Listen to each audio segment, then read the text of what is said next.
तो उत्तर प्रदेश में आज से सीरो सर्वे की शुरुआत हो रही है। प्रदेश भर में अभियान के जरिए पता लगाने की कोशिश होगी कि कितने लोगों में कोरोना से लड़ने की एंटीबॉडी तैयार हो चुकी है और सीरो सर्वे का काम स्वास्थ्य विभाग की टीम करेगी।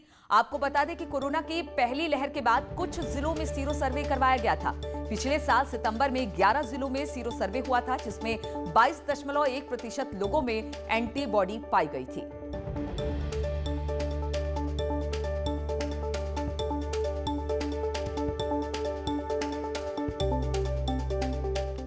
और आज से उत्तर प्रदेश में सीरो सर्वे की शुरुआत हो रही है और इसी पर बातचीत करने के लिए मेरठ से हमारे साथ उमेश हैं और रवि पांडे हमारे साथ वाराणसी से जुड़े हैं। पहले उमेश के पास ही चलते हैं। उमेश, सीरो सर्वे की शुरुआत हो रही है। पहली लहर में हमने देखा था कुछ जिलों को इसमें शामिल किया गया था, अब पूरे प्रदेश में यह सीरो सर्वे करवाया जाएगा, तो किस तरह की तैयारी इसको लेकर?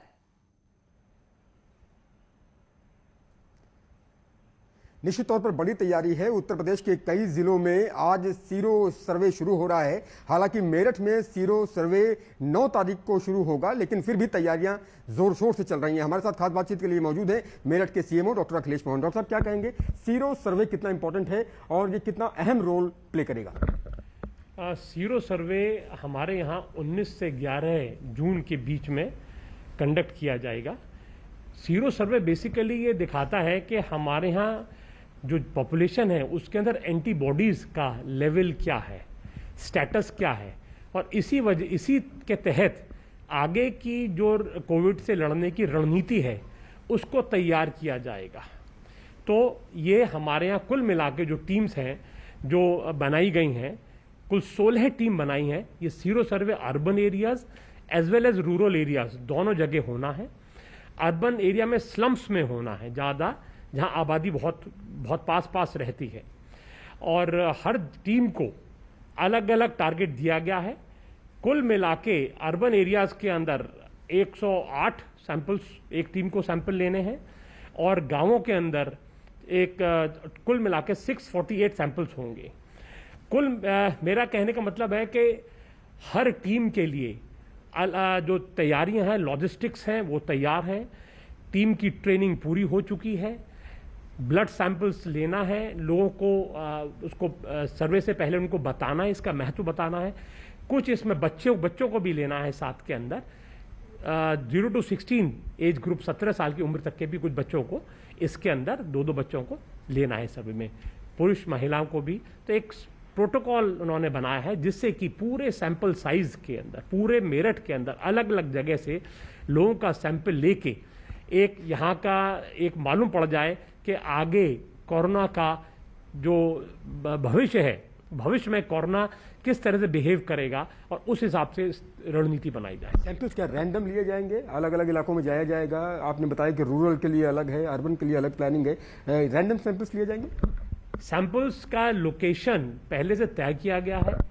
यहाँ की पॉजिटिविटी रेट के हिसाब से, पुराने में कितने केसेस कहाँ निकले थे, उसके हिसाब से में प्री सेट है। पहले बताया गया है कि किस किस इलाके के अंदर हमारी टीमें जाएंगी और ये सैंपल्स लेंगे। मतलब इससे पहले जब सीरो सैंपल लिए गए थे फर्स्ट वेव में, तो उस दौरान भी रिजल्ट बहुत पॉजिटिव आए थे और एंटीबॉडीज के बारे में बिल्कुल उमेश, तो एक जगह को चिन्हित किया जाएगा, फिर वहां से सैंपल लिए जाएंगे। और रवि भी हमारे साथ वाराणसी में है, क्या यहाँ पर भी कुछ इसी तरह का होगा? रवि, यहाँ पर सीरो ड्राइव्स कब से शुरू किए जाएंगे? क्योंकि जिस तरह से मेरठ के सीएमओ बता रहे थे कि 19 तारीख से वहां शुरू होगा, तो यहाँ पर भी कोई तारीख निश्चित की गई है और किस तरह से इस सर्वे को अंजाम दिया जाएगा?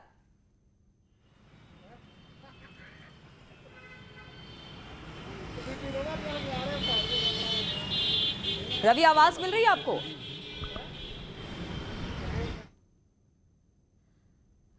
तो रवि तक आवाज नहीं पहुंच पा रही है, लेकिन हम आपको बता दें कि किस तरह से सीरो सर्वे किया जाएगा। अगर हम मेरठ के सीएमओ की बात की जाए तो उन्होंने कहा कि ये सर्वे रूरल और अर्बन दोनों क्षेत्र में किया जाएगा और उसके बाद ही इसके सैंपलिंग लेने के बाद ही पता चल पाएगा कि कितनी एंटीबॉडीज बनी है। रवि हमारे साथ जुड़ गए हैं। रवि, यहाँ पर कब सीरो सर्वे शुरू किया जाएगा और किस तरह से सीरो सर्वे किया जाएगा? किन किन जगहों को चुना गया है इसके लिए?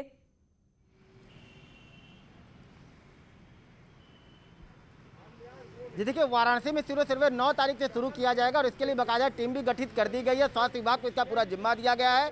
मलिन बस्तियों से इसका सीरो सर्वे की शुरुआत की जाएगी और ये पता लगाया जाएगा कि जो एंटीबॉडी है वो कितने लोगों के अंदर बन चुकी है। जो वाराणसी में जो हालात थे वो 27,000 एक्टिव मरीज तक पहुँच चुके थे और इस वक्त वाराणसी में जो पूरे कोरोना के जो संक्रमित मरीजों की जो संख्या हो चुकी थी वो लगभग 81,000 लोगों की संख्या हो चुकी है।